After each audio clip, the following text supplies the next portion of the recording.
Boa noite, bem-vindos a mais um programa, uma palestra do programa Ciências às 19 horas. Como vocês sabem, nós organizamos as palestras de março a junho e de agosto a novembro, geralmente na terceira terça-feira de cada mês, às 19 horas, aqui no auditório Sérgio Mascarenhas, do Instituto de Física de São Carlos. Né? A gente grava as palestras e disponibilizamos os vídeos do site, tanto para assistir online, quanto para fazer o download do DVD ou do MP4. E todas o material relacionado à palestra, como os slides, as coisas, nós disponibilizamos também quando possível. E a entrevista com o palestrante também é transcrita lá no site, o Rui faz isso daí. Além disso, as palestras são transmitidas, não ao vivo, mas depois, pelo canal 20, da NET, que é o canal local aqui de São Carlos, que o braço coordena lá.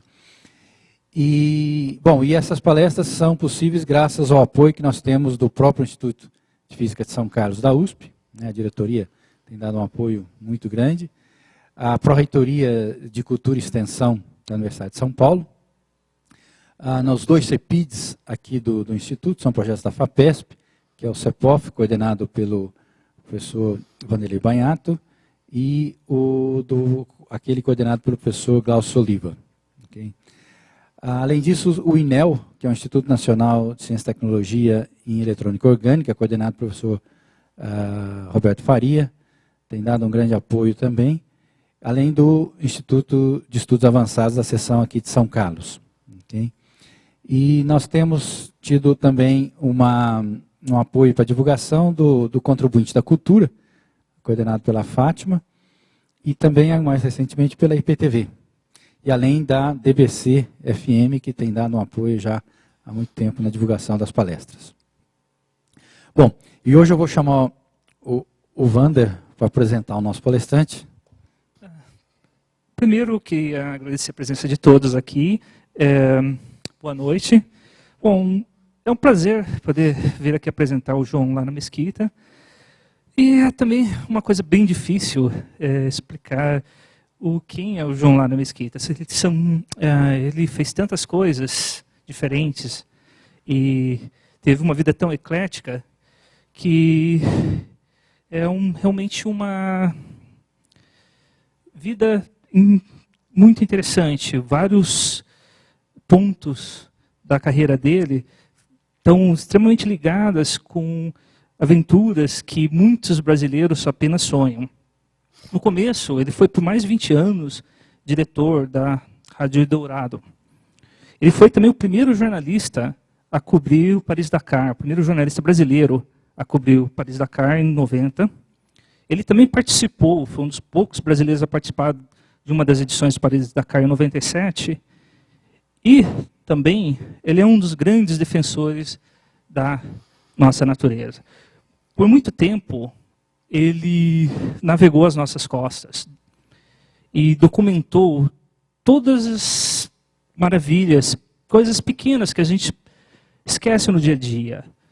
Como brasileiros, nós temos uma costa imensa, um país cheio de maravilhas, e temos simplesmente as costas para esse Brasil. E o trabalho que o João vem fazendo em documentar e mostrar todas esses nuances, todas essas peças preciosas em nossa costa, é um trabalho extremamente importante. Hoje existem poucas vozes no Brasil defendendo o que nós temos de tão importante, de tão bonito. E o João é uma dessas pessoas. Durante a palestra dele, com certeza, ele vai falar muito sobre tudo o que ele fez, sobre os livros que ele publicou, sobre as fotos que ele tirou. Além de ser um músico de formação, jornalista, ele também é um excelente fotógrafo, um grande fotógrafo. Ele publicou livros fantásticos mostrando todos esses pontos do Brasil. Então, bom, eu não vou tomar muito tempo de vocês, vou deixar vocês com o João. E espero que vocês gostem bastante da apresentação. Bom, boa noite, muito obrigado. Eu fico até trêmulo aqui depois de de ouvir quem serão os próximos palestrantes. Eu estou me sentindo muitíssimo bem acompanhado aí e lisonjeado por estar aqui. Eu sei da importância de uma universidade como a USP, eu sei da importância do campus de São Carlos, eu sei que eu estou falando com parte da elite brasileira, isso é raro de acontecer. Então, muito obrigado por aceitarem que um simples jornalista venha aqui dividir um pouco as coisas que a gente aprendeu com vocês, né? Como já disseram na apresentação, eu sou jornalista, oriundo do meio rádio. Por 20 anos eu fiquei trabalhando na Eldorado, na emissora do Grupo Estado. E foi lá que eu me engajei na causa ambiental. Ainda nos anos 80, esse assunto era muito incipiente e só de vez em quando ocupava as linhas dos jornais, quase nunca nas rádios, né? E eu fazia questão de trazer esses assuntos para dentro da emissora, porque eu sabia da importância deles, então eu trazia discussão, chamava as ONGs que estavam pleiteando isso ou aquilo, e acabei aprendendo com esse pessoal a ponto de, por uma série de questões, acabar lançando a campanha pela despoluição do Rio Tietê. Quem lançou fomos nós mesmos na Eldorado, depois de um programa que a gente fez, que deu tamanha repercussão. O programa era apenas para mostrar para as pessoas que a opinião pública, quando quer, se faz ouvida. E o exemplo era o Rio Tâmisa, de Londres. Então, nós fizemos um programa junto com a BBC, enquanto um barco descia o Tâmisa em Londres, um barco nosso percorria o Tietê, e ambos iam se falando e descrevendo a situação do rio, e ficou bem claro que o poder público inglês só passou a agir no Tâmisa depois que os cidadãos não estavam aguentando mais o cheiro fétido do rio. Começaram a reclamar, o governo inglês foi lá, fez o que tinha que fazer, e hoje, como se sabe, se pesca salmão no rio. A nossa intenção era só mostrar a força da opinião pública, mas esse programa gerou uma reação de tal forma grande que eu fui obrigado a parar o meu trabalho, procurar uma ONG na época, SOS Mata Atlântica, e pedir ajuda para eles, porque eu não sei nada de despoluição do rio e sabia apenas que eu devia tentar canalizar aquela força para o bem. Resumindo a história, a SOS fundou um núcleo União Pro Tietê, debaixo do guarda-chuva da própria ONG, contratou especialistas e eu na rádio apenas ajudava, fazendo com que a opinião pública que se manifestasse na rádio pudesse trabalhar e acompanhar o que era feito para despoluir o rio. Essa foi uma das obras de saneamento básico mais caras já feitas no Brasil e ainda continua até hoje. Já foram investidos mais de 2 bilhões de dólares. É óbvio que a gente nunca vai pescar salmão no Tietê, até porque o rio tem outra dinâmica, né? O Tâmisa é um rio que deságua no mar, é mais fácil você despoluir um rio assim, que é lavado todo dia pelas marés. O Tietê, ao contrário, nasce na serra e vai para o interior. Mesmo assim, de lá para cá já melhorou muito. Muitas cidades ao longo do rio, onde em 1990 não tinha pesca, ou a pesca estava morta, voltaram a pescar, um sinal de que o rio está revivendo. Bom, quando eu saí da Eldorado em 2013, eu tenho paixão pelo mar e por navegação, e percebia também o desconhecimento brutal dos brasileiros para a importância do mar como ecossistema marítimo, a importância de você ocupar bem a costa brasileira. Eu ficava horrorizado, eu tive o privilégio de navegar pela costa brasileira desde os anos 60, eu peguei o litoral de Rio e São Paulo ainda totalmente desocupado, antes da BR-101. E fiquei horrorizado com a rapidez com que ele foi ocupado e mal ocupado depois da abertura dessa estrada. Isso começou a chamar minha atenção. Eu percebi que as pessoas ignoram solenemente o mar. A maioria dos brasileiros, e não é só um fenômeno brasileiro, no mundo inteiro é assim, a maioria deles relaciona mar a espaço de lazer. Mar para 90% das pessoas é praia, fim de semana, cerveja, biquíni, etc. Quando na verdade é muito mais do que isso. Então, quando eu saí da Eldorado em 2003, eu resolvi aliar meu prazer com o trabalho. E propus então fazer uma série de documentários para a TV Cultura, mostrando como anda a ocupação da costa brasileira.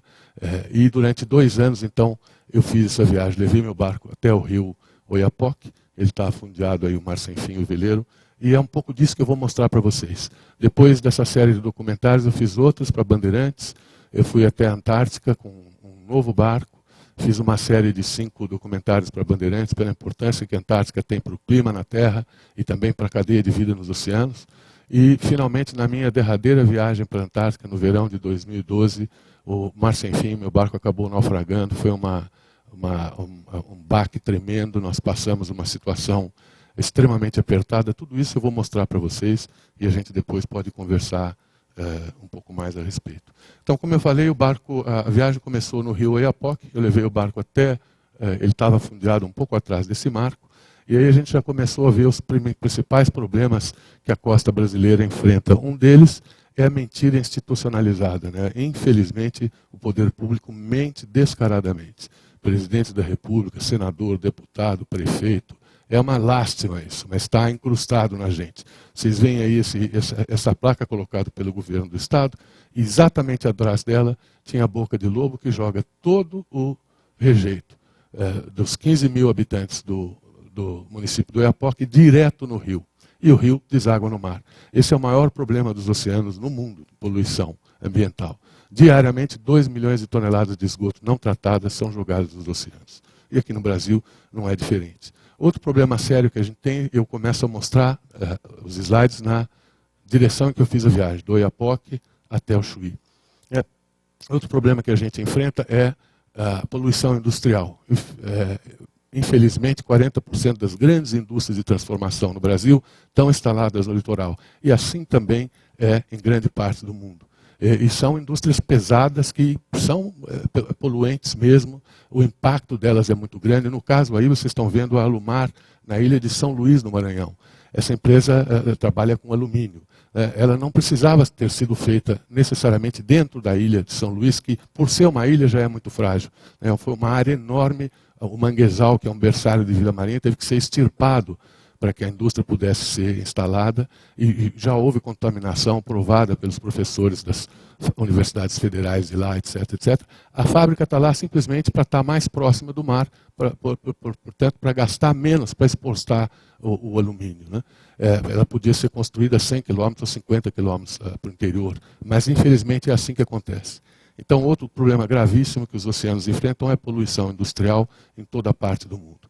No Nordeste brasileiro surgiu um fenômeno de 15 anos para cá, que é a carcinicultura. Esse é um fenômeno terrível. Essa placa a gente encontra já no Piauí, o terceiro estado visitado pela expedição do Mar Sem Fim. E eu volto a falar na carcinicultura mais adiante, só para deixar claro que a carcinicultura acontece em todos os estados do Nordeste, do Piauí até o sul da Bahia. Então o Maranhão é o único que está isento. Descemos mais um pouco, chegamos na praia de Jericoacoara, que é tida como uma das mais belas do mundo, e de fato é mesmo, uma praia linda, com dunas barcanas, etc. Mas como todas, sofre do problema da especulação imobiliária. Atrás da ilha havia uma pequena vila de pescadores com casinhas nesse estilo. Vocês veem lá em cima, a placa mostra 1936. Esse é o tipo de residência, e a área é uma área protegida, entre aspas, porque no Brasil não há polícia para cumprir a norma. As casas que foram construídas, as novas casas, deveriam manter este padrão para não descaracterizar o local. No entanto, o que se vê é esse tipo de construção que acontece lá. Isso, de novo, não é exclusivo do Ceará, né? Aliás, quase todos os problemas, à exceção da carcinicultura, acontecem em todo o litoral brasileiro. Eu estou dando o exemplo aqui, porque foi aqui que eu encontrei a foto, mas acontece em todo lugar. Então, a especulação imobiliária deita e rola, e você acaba estimulando a especulação imobiliária. Eu vi casos, por exemplo, de um pescador na Ilha do Mel que vendeu a sua posse por uma garrafa de cachaça.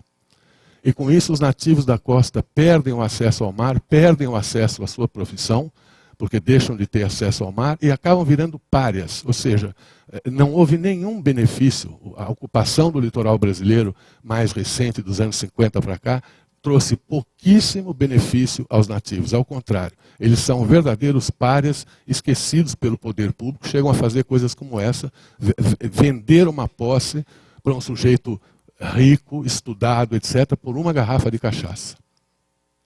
Outra coisa que eu só encontrei uma vez em toda a viagem foi essa única placa que eu vi, também no Piauí, lembrando que praias são um bem de uso comum do povo e é proibido construir. Mas está lá de novo para inglês ver. Porque em toda a praia brasileira você vê isso, construção em cima da areia. Isso é um absurdo.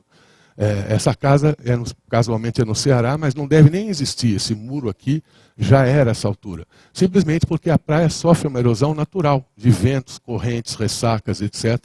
Essa casa, essa altura, eu tenho certeza que já foi para Beleléu. E por que não se pode ocupar a praia? Por vários motivos, entre eles porque 90% da cadeia de vida marinha começa nesta exata faixa, que é uma faixa de transição entre a água e o oceano, que é frágil por natureza. Por causa disso que eu já falei para vocês, ventos constantes, marés constantes, correntes constantes, ressacas, etc. E os ecossistemas que são berçários de vida marinha estão aí. Se você os destrói para construir apartamento, casa, condomínio, hotel, etc., etc., você está matando a vida marinha antes mesmo que ela comece. Então, esse é outro problema seríssimo que a gente tem. O desconhecimento das pessoas com relação a essa legislação. A legislação brasileira é tida por especialistas, eu entrevistei mais de 40 ao longo da viagem, uma das mais completas do mundo, só que é inexequível. Porque simplesmente não existe força política para fazer valer com que ela seja aplicada. A carcinicultura é isto aqui. Vocês estão vendo o vale do rio Jaguaribe, no Ceará. O rio Jaguaribe é o rio que abastece a população de Fortaleza de água. O que faz a carcinicultura? Ela extirpa os mangues, que é um dos mais importantes, repito, é um dos mais importantes berçários de vida marinha, e além de proteger a costa contra erosão e tudo mais, ela extirpa totalmente o mangue. Todas essas piscinas criatórias que vocês estão vendo antes eram manguezais. Então, ela extirpa esse manguezal para fazer a criação de camarão. Deixa eu chamar a atenção para uma coisa, manguezal é área pública, não pertence a ninguém, nem a mim, nem a Dilma, nem ao Alckmin, nem a ninguém. Pertence ao povo brasileiro, é área pública.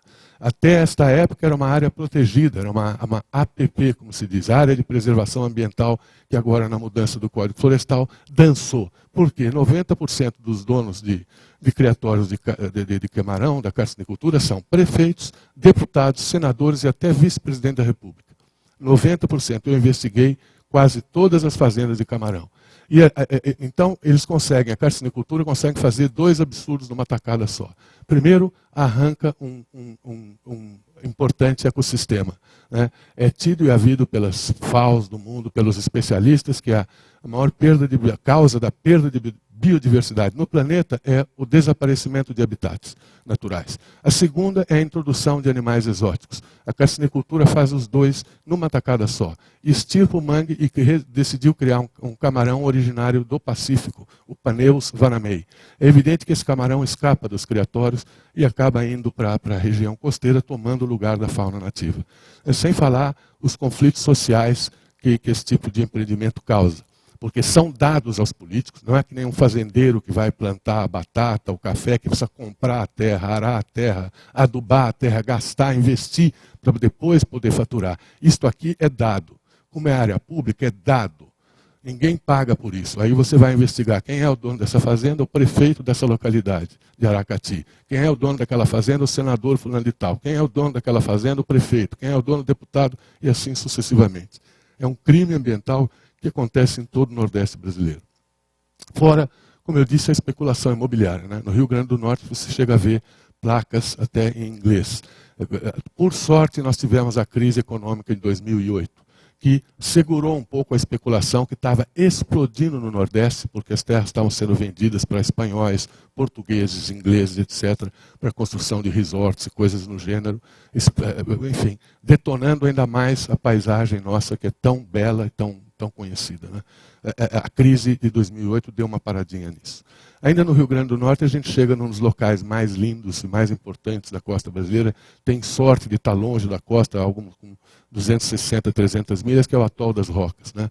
É uma formação coralínea, os corais são, sem dúvida, o mais importante ecossistema costeiro. 25% de toda a vida marinha depende dos corais. Para procriar. Eles são comparados às florestas tropicais em termos de biodiversidade. Nesse caso, é um parque marinho, a gente tem sorte porque ele é longe da costa, então é difícil de chegar lá, e esse parque é protegido por uma funcionária do IBAMA, que é uma benegada que mora na ilha, e com isso qualquer tipo de desembarque predatório ou pesca predatória é logo denunciado, então esse atol está aparentemente salvo e continua cumprindo sua função, que é ajudando a repovoar a costa brasileira.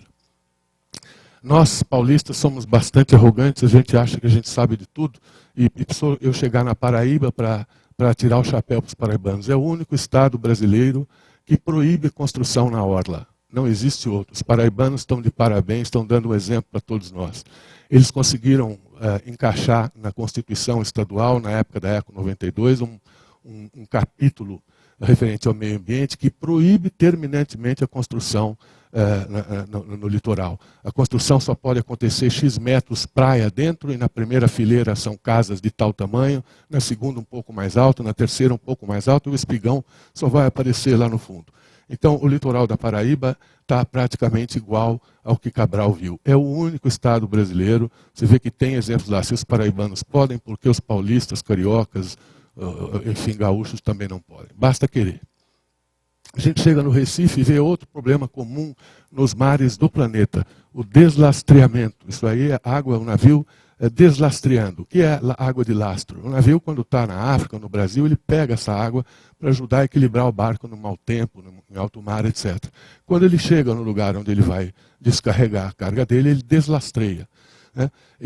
Esse é um navio que, por exemplo, pegou essa água na África e junto com a água vem uma série de micro-organismos, bactérias, etc, etc. A IMO, que é a Organização Marítima Mundial, fez um acordo de cavaleiros aí com os vários países que se comprometeram a deslastrear só 100 milhas da costa, em alto mar. Por quê? Esses organismos são pegos no litoral. Se você joga eles no alto mar, eles acabam morrendo. Não gera problema de infecção, de criação de animais exóticos, etc. Mas isso não é feito nem fiscalizado no Brasil. Em todos os portos brasileiros, Santos, Rio, Guanabara, Paranaguá, Maranhão, Recife, você vê isso. O navio deslastreia, amarrado no cais, sem uma fiscalização que seja. E junto com ele, despejando no mar dezenas de milhares de organismos exóticos. A ONU considera esse um dos maiores problemas dos oceanos hoje em dia, água de lastro. Ainda em Pernambuco, outra referência da costa brasileira, que é o arquipélago de Fernando de Noronha, um dos primeiros parques nacionais marinhos. Eu conheço Fernando de Noronha desde 1986, foi a primeira vez que eu fui lá. Até o ano passado, tenho voltado praticamente todo ano, você não observa nenhuma mudança na fisionomia do arquipélago. Porque, de novo, ele tem uma equipe permanentemente sediada lá, apesar de ser um lugar onde moram 2.000 e poucas pessoas, um lugar onde tem alta visitação. Se fosse minha decisão, eu até diminuía, porque as ilhas são extremamente frágeis. Se você pisa na vegetação seca, ela não nasce mais, por exemplo. O solo é poroso, existe uma série de problemas. No entanto, Fernando de Noronha prova de novo que você pode proteger áreas exemplares pela beleza cênica, pela importância da biodiversidade e mantê-las assim, abrindo outras áreas para o turismo, etc. e tal. Fernando de Noronha, portanto, é outro bom exemplo. A gente chega em Maceió e vê de novo o descaso do poder público. Essa coisa nojenta chama-se Rio Salgadinho. A água é tão grossa que as pessoas têm que entrar aí com essas máscaras, parecem marcianos, para tentar limpar. Logo depois dessa curva, você tem a Praia da Boa Viagem. É onde deságua essa nojeira toda. No Brasil, apenas 20% do esgoto produzido por 200 milhões de brasileiros, apenas 20% recebe algum tipo de tratamento.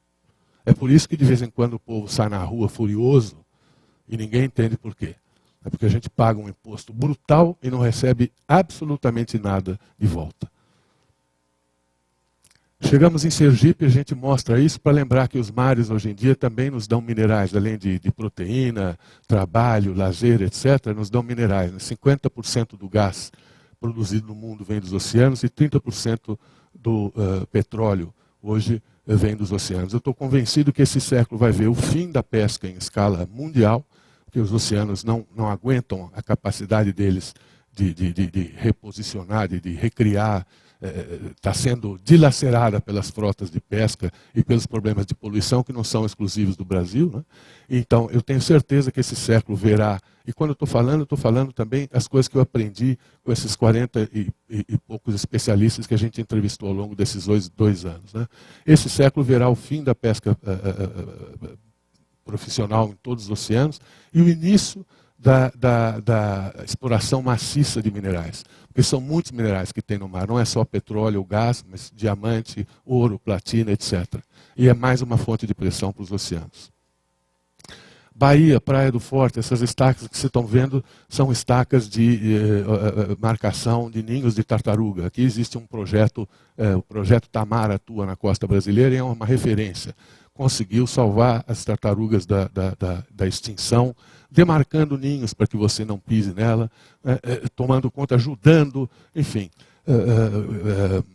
sensibilizando os nativos da costa para que não pescassem mais tartarugas. Hoje, quando eu era criança, saía no mar, quase nunca vi uma tartaruga. Hoje, qualquer hora que eu vou para a praia, qualquer viagem que eu faço, no mínimo uma tartaruga eu vejo. É uma prova, de novo, de que você der uma força, a natureza reage.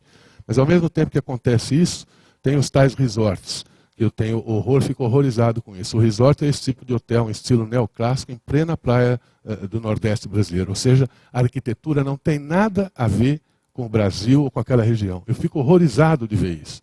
Porque o que trouxe o hotel foi a beleza cênica. A primeira coisa que ele faz é detonar a beleza cênica de uma vez por todas. Porque depois que você constrói um monstrengo desse, nunca mais se tira. Então, para que fazer uma coisa horrenda dessa e estragar uma paisagem que a natureza demorou eras para criar?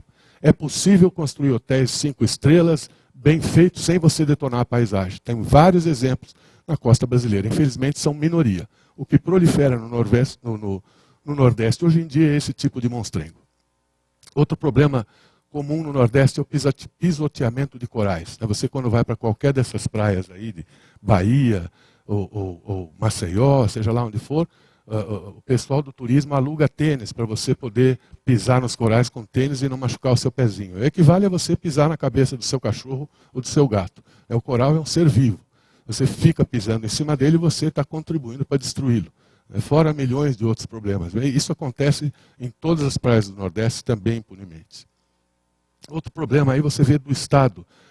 No sul da Bahia, na região do rio Cairu, que ele começa em Morro de São Paulo, é um estuário que vai desembocar em Camamu, uma baía mais embaixo. O governo do estado, através da Secretaria da Pesca, está estimulando a criação de tilápias em cativeiro. Tilápias é o que você come em restaurante chamado Saint-Pierre. O pessoal descobriu que se botasse tilápia no cardápio, ninguém comia. Aí inventaram esse nome fresco, Saint-Pierre, todo mundo come.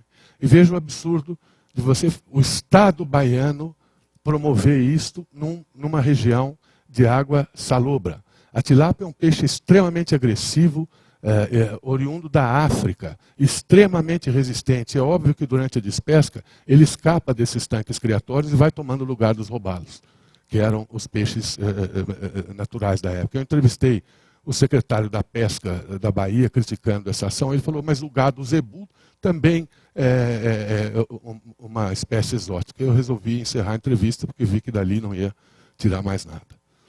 Outro ponto notável da costa brasileira é o arquipélago de Abrolhos também, que é um arquipélago todo ele formado por corais, que tem toda essa importância, mas que sofre, esse foi o veleiro com que eu fiz a primeira viagem. Mas também sofre ameaças porque, infelizmente, ali em Abrolhos é uma região rica em petróleo. E a ANP, a Agência Nacional de Petróleo, já fez licitação para essa área. Então, ali perto, é um parque nacional marinho, foi, se não me engano, o primeiro parque nacional marinho brasileiro. É bem tratado, tem gente lá, tal, só que sem equipamento. Fica um gato pingado ali tomando conta. Então, barcos de pesca vão ali e jogam a rede na frente do sujeito e não pode fazer nada, porque ele não tem sequer um bote para peitar os pescadores. E, além disso, ele pode denunciar, mas essas denúncias não redundam em nada. E, além disso, agora, a ANP leiloando áreas dali para petróleo. Você chega no Espírito Santo e vê outra aberração. Né? O Espírito Santo era coberto de Mata Atlântica, hoje ele é coberto de eucalipto. Isso que vocês estão vendo, o primeiro plano é Mata Atlântica, o segundo plano é eucalipto. Em todas as praias, o mar está a 50 metros à direita dessa foto. Em todas as praias que você for do Espírito Santo, eu fiz o teste. Em todas as praias, basta olhar para o lado que você vai ver eucalipto. Ou seja, fizeram reflorestamento em lugar de Mata Atlântica. A mata com maior biodiversidade do mundo. E hoje acabou. 98% da Mata Atlântica do Espírito Santo já era. Chegamos no Rio de Janeiro e a gente descobre uma das zonas mortas que a gente tem. Zonas mortas, de acordo com a FAO, são zonas sem oxigênio para que haja vida. Há hoje nos mares do planeta 600 áreas dessas, que vão de 2.000 km² até 70.000 km². A Baía de Guanabara é a nossa contribuição para isso, né? A Baía de Guanabara tem 3 refinarias de petróleo dentro dela, milhares de pessoas que moram no entorno, todas elas em favelas. Diariamente, para resumir, 15 mil litros de esgoto não tratado são jogados na Baía de Guanabara por segundo, 365 dias por ano, todos os anos. É uma zona morta, assim como a Baía de Santos também é. Fora as favelas proliferando por lá, né? Que além de tudo é um atentado contra a vida, porque em qualquer chuva isso aí desmorona e bau. Chegamos em São Paulo e outra aberração aparece. Esse é o Parque Estadual da Ilha de Anchieta. Ilha Anchieta era uma ilha que nos anos 60 eu frequentei muito, tinha uma avifauna fantástica. Nos anos 70, a Fundação Zoológico teve a infeliz ideia de soltar animais não oriundos dessa ilha. Soltaram pacas, capivaras e saguis. Esses bichos não têm inimigos naturais. Então hoje você desce nesse parque, dá um passo e já você vê enormes ratões desse tamanho, que é uma capivara, destruindo o que tem de vegetação. E saguis se alimentam de ovos de pássaros. Então onde havia antes uma exuberante avifauna, hoje não tem mais. Acabou. Quando eu questiono o IBAMA sobre isso, por que vocês não vão lá e matam esses animais? Ele diz, não pode matar, porque é bicho. Matar a gente pode. Por diarreia, como morrem todos os anos milhares de crianças nesse país por falta de planejamento. Mas matar capivara, o IBAMA não deixa. Litoral norte de São Paulo, também a nossa Mata Atlântica perdendo espaço cada vez mais para a favela. Ou seja, São Paulo não é melhor que os outros. Aí você vê os empreendedores contribuindo para detonar uma paisagem de novo milionária. Eu não consigo me conformar com isso. Eu acho de um egoísmo total. O sujeito comprar um prédio aqui para ter vista bonita do mar. E com isso ele destrói um pedaço do litoral que demorou alguns milhões de anos para se formar. Não compreendo essa lógica. Ainda no sul de São Paulo você tem um oásis, que é o estuário Iguape, o Lagamar, Iguape, Canané, Paranaguá.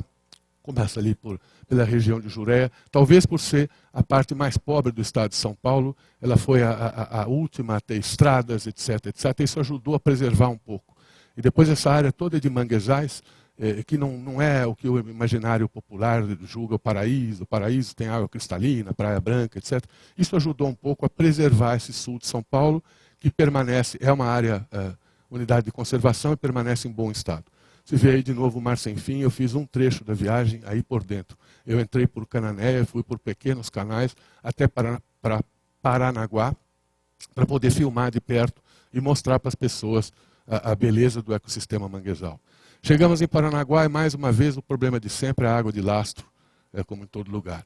Chegamos em Santa Catarina e de novo a destruição da beleza cênica. Eu posso me conformar com o que aconteceu com Guarujá, Santos ou Rio de Janeiro, que foram ocupadas nos anos 20, 30, 40 do século passado, quando não se tinha as informações que se tem hoje. Mas Santa Catarina, o litoral de Santa Catarina, isso aí tudo, foi ocupado nos anos 80. Então ninguém pode alegar falta de informação. E as praias de Santa Catarina viraram isso.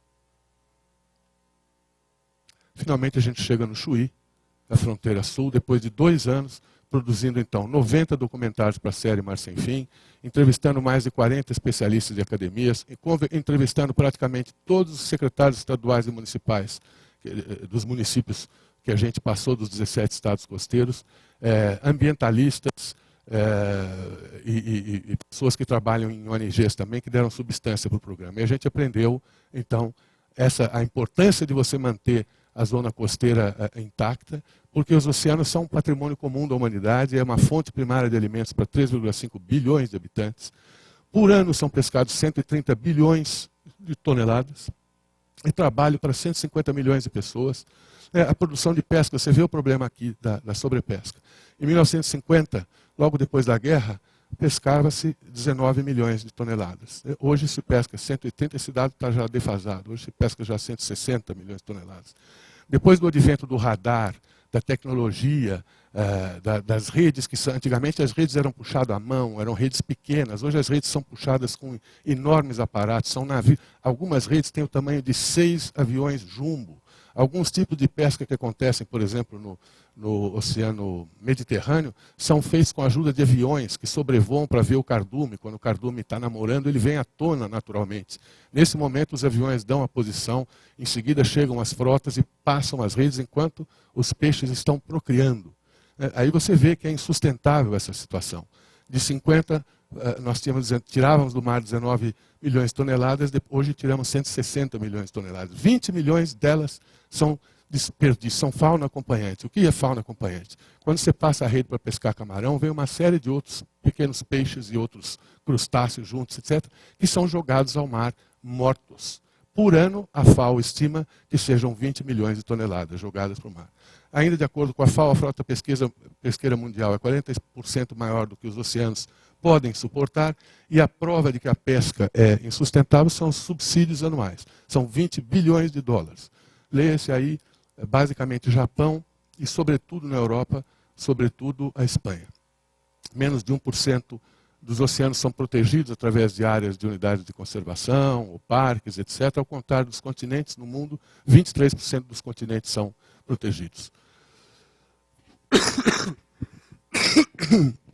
Desculpem. A população mundial é hoje de 8 bilhões de pessoas. De acordo com a fonte que você vê, de 50% a 60% moram na região costeira.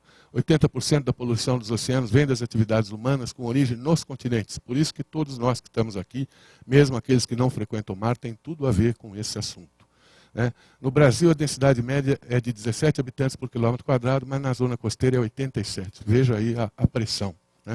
15 das 26 regiões metropolitanas ficam na costa. No país, como eu já disse, só 20% recebe algum tipo de tratamento, normalmente é tratamento primário. Para você acabar o problema, muitas vezes precisava um tratamento secundário e até terciário. 63% dos municípios depositam seus rejeitos em lixões a céu aberto. Quando chove, aquele sopão mortal cai e vai parar onde? O chorume, no mar. Menos de 1% da zona costeira brasileira é protegida através de áreas de conservação, ao contrário dos continentes, onde a taxa também gira em torno de 23%. Daí eu parti para uma aventura um pouco maior e resolvi mudar de barco. Passei por um trawler, que é esse barco a motor, que tem uma autonomia extremamente grande. Um trawler, como o próprio nome indica, é uma traineira. Trawler em inglês significa traineira. Eram barcos comuns no Atlântico Norte, cuja característica é serem extremamente robustos, extremamente grandes, porque eram barcos de pesca e com grande autonomia, capazes de enfrentar qualquer tipo de mar. E por causa disso passaram a ser transformados em barcos de lazer. Existem poucos trawlers no Brasil, mas eu consegui achar esse Mar Sem Fim. Foi com ele que eu fiz a primeira e a segunda e derradeira viagem do barco para a Antártica. Aí eu vou mostrar então a viagem que eu fiz para Bandeirantes. Quando eu saí da altura de São Paulo, costei o litoral até o litoral do Uruguai, o litoral do sul do Brasil, depois o litoral do Uruguai, depois todo o litoral da Argentina. Entrei aqui no Estreito de Magalhães para mostrar o que acontece nos canais da Patagônia. Finalmente cheguei na Península Antártica, vim até a latitude 65 graus e depois vim direto do Cabo Horn para cá e depois fui explorando a Península Antártica, passei pela ilha Rei Jorge, onde fica a base brasileira, e voltei. É isso que eu mostro agora, então, nessa sessão. Aí você vê Punta del Este, as minhas preocupações eram as mesmas. Será que os uruguaios e os argentinos fazem o que a gente faz? Está aí o resultado. Punta del Este, que já um dia deve ter sido uma praia original, com a sua característica, hoje foi banalizada, parece uma Miami ou uma Guarujá qualquer. Aí já é San Blas, na Argentina, no paralelo dos 40 graus sul. Aí já começa muito frio, o que favorece a não ocupação do litoral.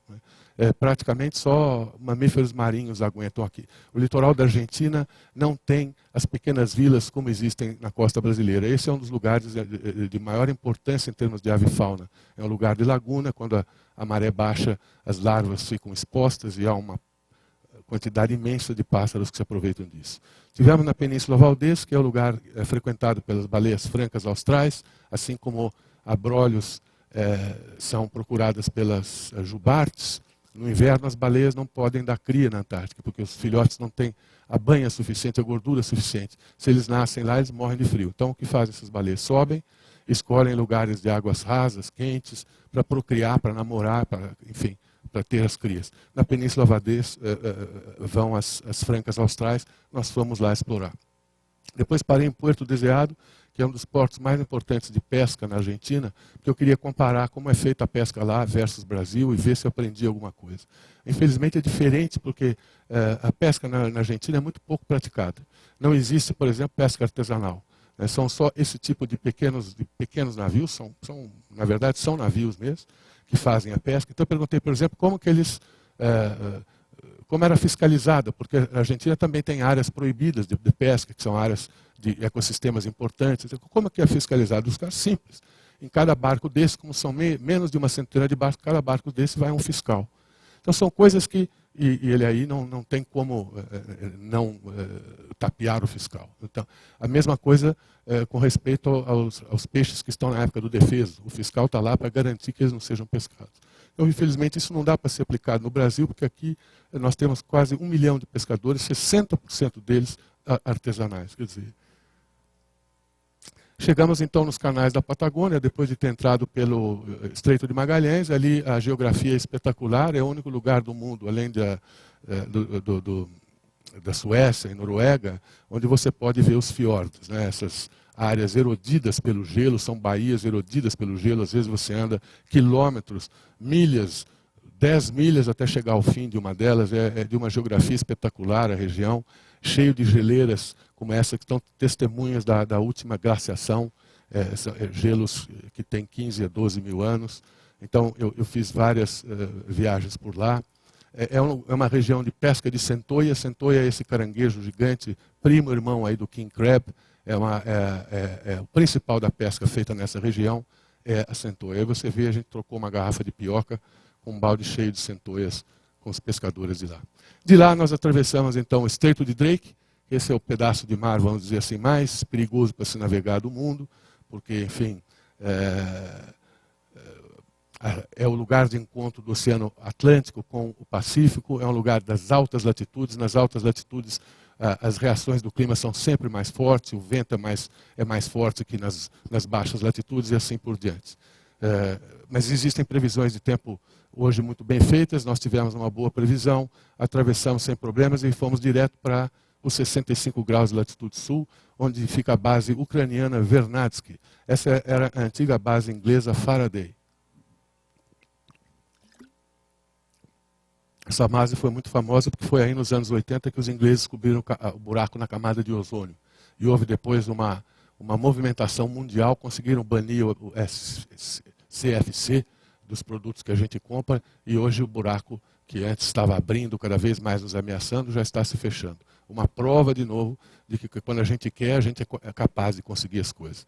Em todas essas bases que você visita na Antártica, você é convidado a entrar, bater papo, saber o que eles estão pesquisando, etc. Alguns dados dela, esse já, na época de Ptolomeu, já se imaginava que haveria a Antártica. Em 1578, Francis Drake foi o segundo a fazer uma circunnavegação depois de Fernão de Magalhães. Ele descobriu aí o Estreito de Drake, que leva o nome dele. O primeiro cientista a ir para os mares austrais foi o Edmund Halley, que navegou até o sul das Malvinas, foi o primeiro a desenhar o iceberg, mostrar para o mundo que aquilo existia. Depois, no século XVIII, James Cook navegou insistentemente por lá, procurando avistar a Antártica, sabia da existência da Antártica, mas não conseguia. Cada vez que ele dava um bordo para o sul, ele era impedido pelo gelo, que congela e impede a aproximação dos navios. Ele terminou a viagem convencido da existência da Antártica, mas sem conseguir enxergá-la. Quem acabou descobrindo a Antártica foram os foqueiros e baleeiros. Esse pessoal, no século XIX, no final do século XVIII, e no 19, começaram a caçar focas pela facilidade. A foca é um bicho dócil, fica parado na praia, em colônias imensas, por causa do óleo das focas, né? A pele também era vendida para os chineses, que dominavam a técnica da peleteria. E os elefantes marinhos também pela gordura, para iluminar as ruas de Londres, as máquinas da Revolução Industrial, etc. E eles, em 2 temporadas, detonaram com as focas existentes nas Malvinas, na Geórgia do Sul e nos arquipélagos Juan Fernandes, que fica mais ou menos na mesma altura, do lado do Pacífico. Então começaram a descer para o sul, atrás de outras ilhas, e foram descobrindo as ilhas adjacentes da Antártica, e a própria Antártica deve muito de sua descoberta a eles. Eles descobriam uma ilha e, em uma temporada, dizimavam totalmente com as focas. É impressionante a resiliência desse bicho. É impressionante saber que ainda existem focas, leões marinhos e elefantes depois do que eles sofreram na mão desse pessoal. Em 1820, disse que Tadeusz von Bellinghausen, que fez uma viagem, um oficial russo, que fez uma viagem semelhante à de Cook durante 3 anos, diz que ele foi um dos que avistou a Antártica primeiro. Os franceses, através de Dumont d'Urville,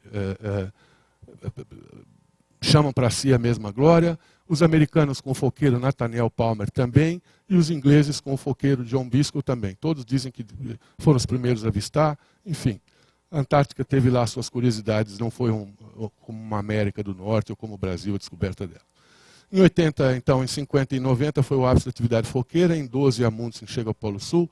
Em 46, depois da guerra, começou uma certa briga pela Antártica. E os Estados Unidos, então, uma briga por reivindicar território na Antártica. A Argentina dizia que era dela pela proximidade, o Chile também reivindicaram território, Nova Zelândia fez o mesmo pela proximidade, Noruega e Inglaterra também reivindicaram território, alegando protagonismo histórico. Os Estados Unidos, então, perceberam que vinha ali um grande rolo e impuseram esse ano geofísico internacional, propuseram isso e acabaram forçando a barra para que as nações assinassem o Tratado Antártico, que consagra a Antártica, congela as pretensões territoriais a um só tempo e consagra a Antártica à pesquisa e à ciência pela importância que ela tem para o mundo. O Brasil, a base brasileira fica nas ilhas Shetland do Sul, que estão a mais ou menos 100 quilômetros da Antártica, na ilha Rei Jorge, onde antigamente havia essa base inglesa. O Brasil aderiu ao Tratado Antártico em 75. Em 82, o governo federal criou o ProAntar. Em 1984, a base Comandante Ferraz começou a funcionar, só funcionava nesse período no verão. Em 86, passa a ser permanente, funcionando no verão e no inverno, e foi destruída, infelizmente, em 2012, em fevereiro de 2012, por um incêndio na base Ferraz. A Antártica tem, de habitantes permanentes, 1.500 pesquisadores no inverno e cerca de 4.500 no verão. E aí nós visitamos os sítios históricos. Port Lockroy é um dos RITs da Antártica, é uma base inglesa construída em 1940, ela se mantém como um sítio histórico, e você entra lá dentro e vê os equipamentos que os ingleses tinham, era um antigo porto baleeiro, como todos os lugares que você vai da Antártica, você vê isso, aí você vê o baleeiro. Né? É um dos poucos lugares onde não tem neve, menos de 2% do território antártico não tem neve, não está coberto de neve. Esses 2% são disputados pelo ser humano e suas bases, as aves para nidificar e os mamíferos marinhos. Por isso que é muito frágil a coisa lá. E Port Lockroy não é exceção. E você entra e aquilo está lá como se os ingleses tivessem dado uma volta. É uma verdadeira viagem no tempo. Os mesmos equipamentos, a vitrola que vocês veem lá no fundo, o bar onde eles ficavam, a vitrola funciona até hoje. E tudo isso você pode conhecer. Dispensa, tem lá os produtos que eles usavam, etc, etc. E aí nós fomos conhecendo, fomos subindo de volta. Essa é a Baía Palmer, um dos lugares mais bonitos da Antártica. Aquelas montanhas que você vê atrás são montanhas que antes eram grudadas nos Andes. Né? No tempo do Gondwana, a Antártica era grudada nos Andes, ela se desgrudou e enfim, a geologia lá foi estudada e chegou-se à conclusão que é um prolongamento dos Andes. Tivemos na base Brown, Argentina, mais um lugar fantástico. Conversamos com eles. Paramos na Baía Doran, que é outro dos RITs da Antártica, onde o Amir Klink invernou e se consagrou como navegador polar. E durante toda essa viagem a gente ia cruzando com a fauna e a flora, né, da região, que elas estão por todo lugar, e por paisagens assim de beleza fenomenal. A Antártica é o continente mais frio, mais seco e mais alto em termos de altitude média. São 5 a 6 quilômetros de gelo. Né? 90% da água doce do planeta está lá em forma sólida. Né? E você vê então essa convivência dos mamíferos marinhos, das aves e seu famoso albatroz errantes. Tivemos na Ilha Deception, que é uma cratera de vulcão, também foi descoberta por foqueiros, era um entreposto de foca, você vê lá ainda beneficiamento, aí que eles colocavam o óleo das focas e baleias. A primeira fábrica de beneficiamento de baleia foi levada por argentinos e noruegueses em 1913. 2 anos depois havia 13 fábricas lá. A matança foi pesada. De lá nós viemos para a Ilha Rei Jorge para fazer, então, veio a base brasileira. Primeiro nos paramos na Baía Arley, que é onde tem a base russa e chilena, e depois tivemos finalmente na base Ferraz, onde um dos programas que eu fiz, um dos documentários da TV foi todo dedicado ao trabalho que os brasileiros fazem lá, que é um trabalho muito bonito, muito bem feito, que a gente tem que ter orgulho. Meus amigos falam assim, vai ver o trabalho de brasileiros na Antártica, e aquilo lá, os caras não fazem merda nenhuma, aquela coisa de brasileiro que adora dizer que a gente é uma porcaria. Não é verdade. O trabalho deles é muito bem feito, em termos de América do Sul, não tem o que se equipare. O Chile e a Argentina têm mais de 10 bases cada um lá, e, no entanto, a nossa únicazinha, com uma merreca de verba, faz muito mais pesquisas do que eles, pesquisas pertinentes. Isso é praticamente um consenso entre os cientistas que eu entrevistei de várias partes do mundo, da Europa, dos Estados Unidos, da Nova Zelândia, etc. A flora e a fauna da Antártica. A biodiversidade lá é pequena, né? Você tem como flora apenas musgos e líquens, 30 tipos de alga, o crio, que é alimento primário da cadeia, né? 300 tipos de peixe, todos quase endêmicos, alguns já ameaçados de extinção pela pesca proibida e predatória. Só tem 13 tipos de pássaros, 18 tipos de pinguins e meia dúzia de mamíferos marinhos. O que impressiona é que cada grupo desses tem milhões de elementos. Então, as escuas são assim, 20 milhões de escuas, albatroz, 10 milhões de albatroz, os pinguins, não sei quanto. Em suma, a biodiversidade pequena, mas a quantidade de cada item é muito grande, exceção feita à flora, né? A área é de 14 milhões de quilômetros quadrados, uma vez e meio o tamanho do Brasil. No inverno, a Antártica cresce quase que mais do que uma vez, né, pelo congelamento, né, das áreas adjacentes. 90% de toda a água do planeta em forma sólida está lá. É responsável pelo clima na Terra. A temperatura mais baixa já registrada foi 89 graus no interior. No passado, como eu disse, na época de Gondwana, aquilo estava ligado ao continente, então tem fósseis de dinossauro lá, tem minerais como carvão, tem petróleo, tem platina, tem cobre, tem níquel, etc. O maior medo dos pesquisadores é que quando esses minerais acabem por exaustão lá no Oriente Médio, que se comece a ser explorado na Antártica, o que seria um desastre completo. 30 países têm bases na região. Aí você vê a interação da Antártica com todos os oceanos, o Pacífico, o Atlântico e o Índico. Todas as águas frias dos oceanos são geradas pela Antártica. E são as águas frias as mais ricas em nutrientes, portanto, onde existe maior quantidade de seres vivos. Daí a importância da Antártica para a cadeia de vida marinha e para o clima na Terra também. Porque o que dá o clima ser como é, são as correntes marinhas, quentes e frias, que em interação com a atmosfera fazem com que o clima seja tal como é. A Inglaterra só é habitável por causa da corrente do Golfo, que é uma corrente quente, que gira no sentido do relógio e passa nas costas da Inglaterra. Se não fosse a corrente do Golfo, a Inglaterra seria coberta de gelo, como é a Groenlândia. Então, o que pode acontecer com o aumento do degelo, com essas coisas todas? As correntes são formadas em função da salinidade, da temperatura da água, da quantidade de água doce ou de água sal, por isso que ela gira assim ou assado. Se isso for alterado, pode haver uma alteração climática de proporções bíblicas.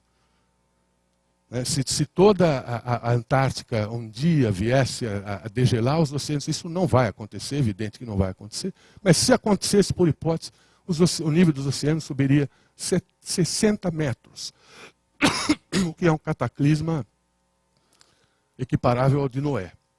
As ameaças de lá são o aquecimento global, a poluição marinha, que foram feitos exames de sangue nesses animais, os pesquisadores brasileiros pegam lá as focas e tal, tiram o sangue e percebem compostos que não são de lá. São compostos usados por nós em farmácia, jogados no mar, mercúrio, coisas assim, ou agrotóxicos usados na agricultura que são jogados aqui no Rio Grande do Sul e vão parar lá. A poluição atmosférica é a mesma coisa. Eles medem as queimadas na Antártica no gelo, porque o gelo vai caindo, está caindo lá desde 1500, 1600, 1700, então eles sabem medir quanto de profundidade tem o gelo. Então eles podem medir como era o ar em 1500, 1600, 1700, etc. Eu vi pesquisas lá dos brasileiros falando, olha, em 76 teve tal queimada na Amazônia, veja aqui a quantidade de cinza, olha aqui a fumaça da Amazônia, que a fumaça fica aprisionada nas bolhas lá também. Então, isso mostra a importância da Antártica para todo o mundo, né?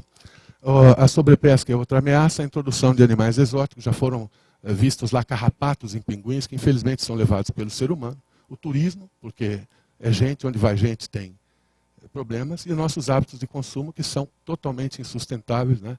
A gente consome mais de 2/3 da capacidade de reposição da biosfera. O aquecimento global está aí, essa parte em vermelho é a parte Antártica Ocidental, a outra é conhecida como Antártica Oriental. Os ingleses monitoram a temperatura há mais de 50 anos nessa região e foi detectado já um aumento de 3,5 graus Celsius, o que é uma barbaridade. Eu tive também entrevistando agora um pesquisador da Academia de Ciências russa, na última viagem que eu fiz, e ele mede a quantidade de água que sai dos glaciares. Porque o que é a água que sai dos glaciares? É fusão do gelo, por causa do calor.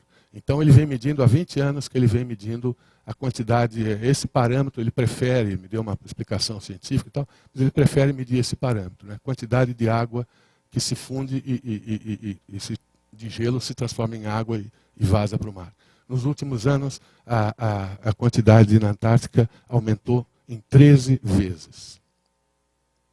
Ainda tem gente que não acredita no aquecimento global. Eu não sou cientista para questionar. Há cientistas importantes que acham que não. A maioria esmagadora acha que sim, que existe o aquecimento global, mas tem gente importante também dizendo que não. Mas o fato que a Antártica esquentou 3,5 graus nos últimos 50 anos é inquestionável. Essa foi a derradeira viagem que eu fiz, que terminou num desastre, que foi o naufrágio do meu barco. Para mim, é extremamente duro, para qualquer navegador. Um naufrágio dramático, ainda mais na Antártica, que é o continente consagrado à pesquisa. Eu que fui lá para fazer documentários e mostrar a importância dela, acabei correndo o risco de ser um poluidor do ambiente. Foi uma coisa terrível. Nós tivemos uma travessia do Drake muito dramática, muito forte, com ventos de 40, 50 nós, 100 km por hora, onda de 4 a 5 metros vindo de lado.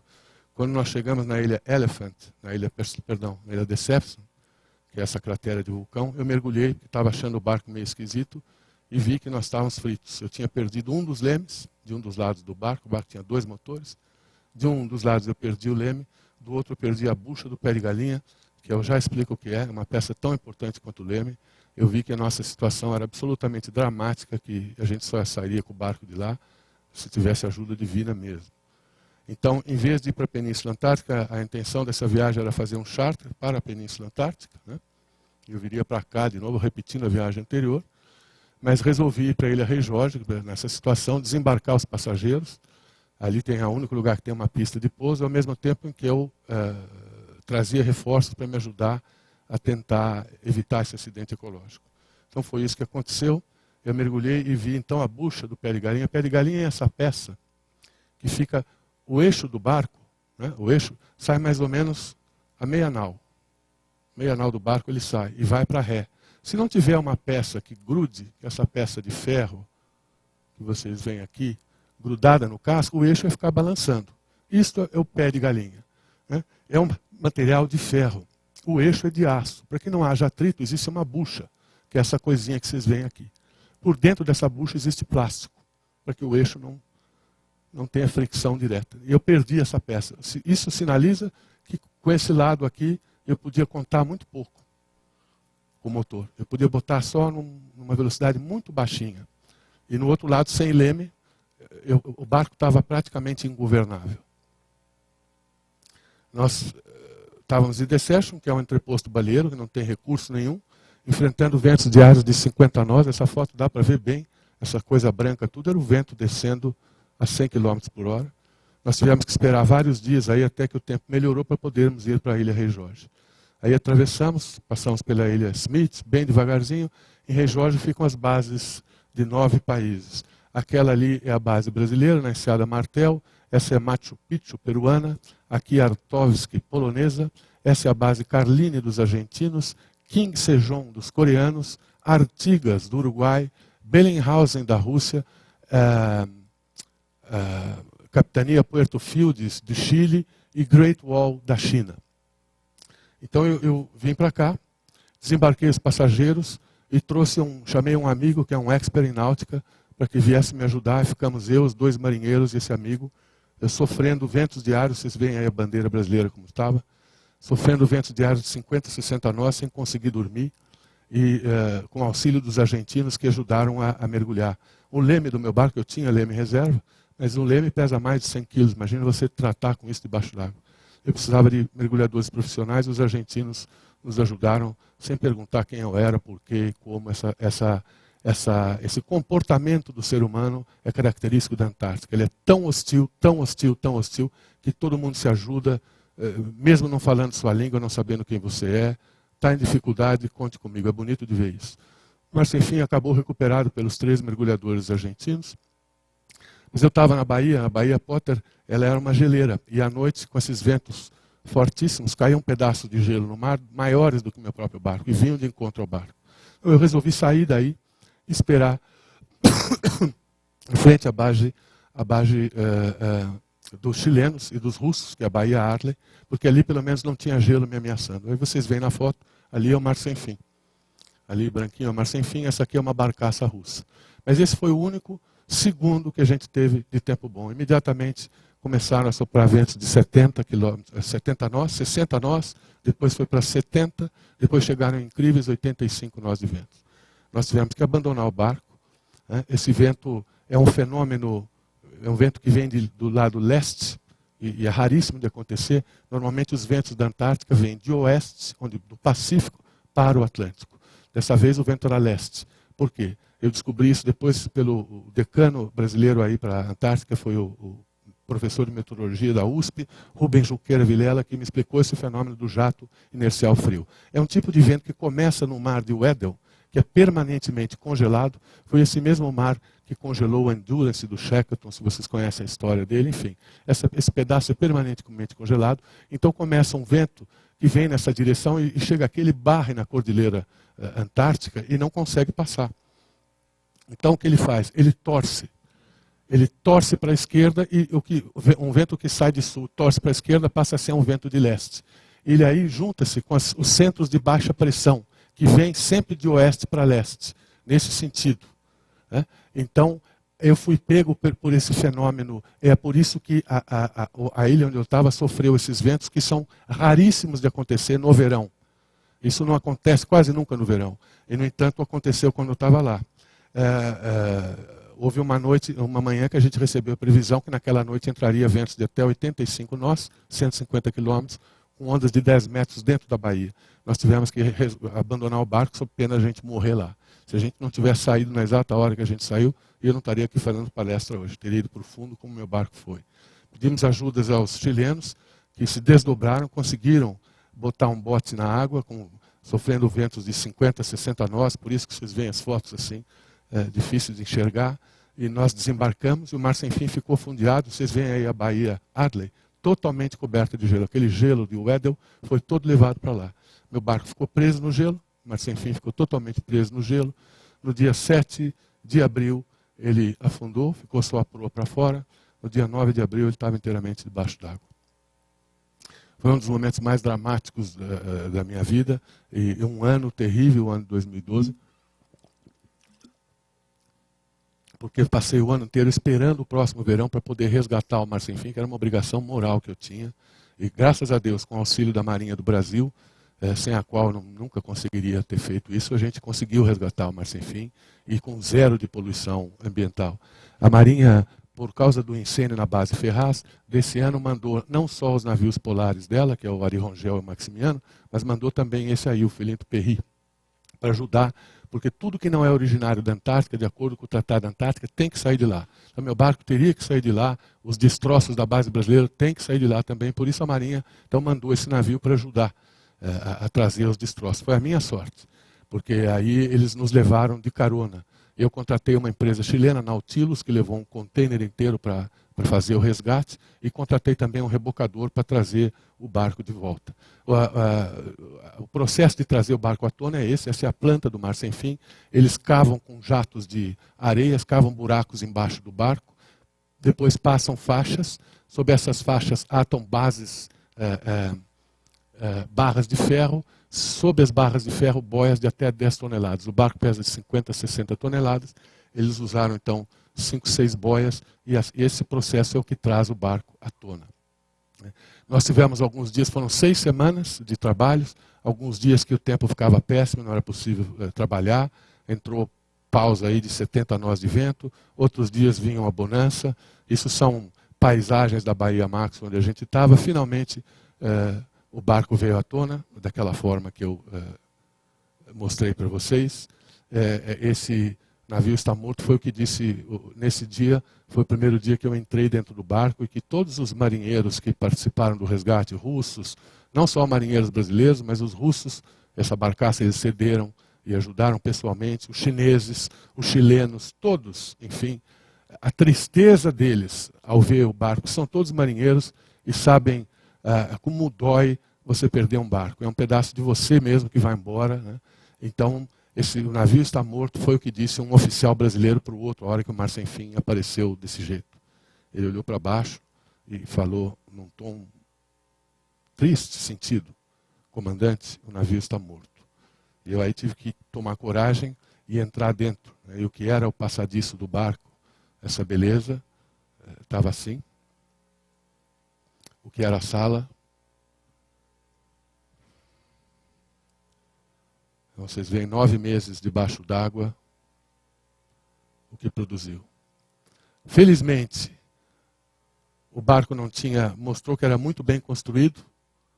Você vê que não tem, do outro lado do casco também não tem nenhuma perfuração. O barco tinha 3 compartimentos estanques, ele acabou afundando por uma bobagem. Uma das saídas do banheiro, de um dos banheiros, estourou. Quando a água fria entra, quando ela congela, ela se expande. Ela se expandiu, estourou, por ali entrou água. Quando a gente fechou, vedou esse buraco, o barco, tiramos a água com bombas, o barco passou a boiar como se nada tivesse acontecido. Ele foi inteiramente fechado, lacrado, e um rebocador que eu contratei chegou lá, levou ele de volta para a América do Sul. Por sorte, não houve nenhuma gota de óleo, chegou na ilha Rei Jorge, e eu pude assim cumprir a minha parte. Essa frase aí foi a frase que eu peguei emprestada do alpinista George Mallory, que perguntaram para ele: mas por que você vai no Everest? Ele disse: porque ela está lá, a montanha está lá. Por que a Antártica? Porque a Antártica tem uma importância fundamental para o clima na Terra, tem uma importância fundamental para grande parte da cadeia de vida marinha, e por isso ela merece ser mais conhecida por brasileiros. E eu pretendo, porque ela está lá, por sua importância, eu pretendo voltar sim a documentá-la. Isso aqui é parte das coisas que eu faço.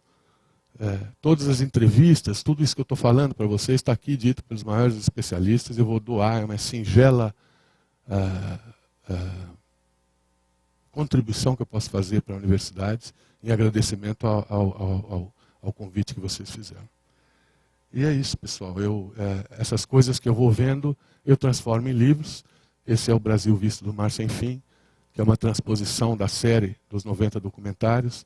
Esse livro foi publicado em 2008, são 2 volumes, mais de 500 fotos. Foi indicado em 2008 para o Prêmio Jabuti, categoria reportagem.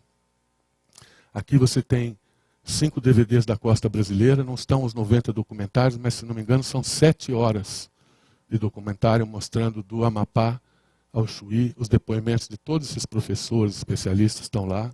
É uma forma lúdica de aprender. Em vez de ser numa sala de aula, você falar o coral é não sei o que, você está num barco mostrando o coral.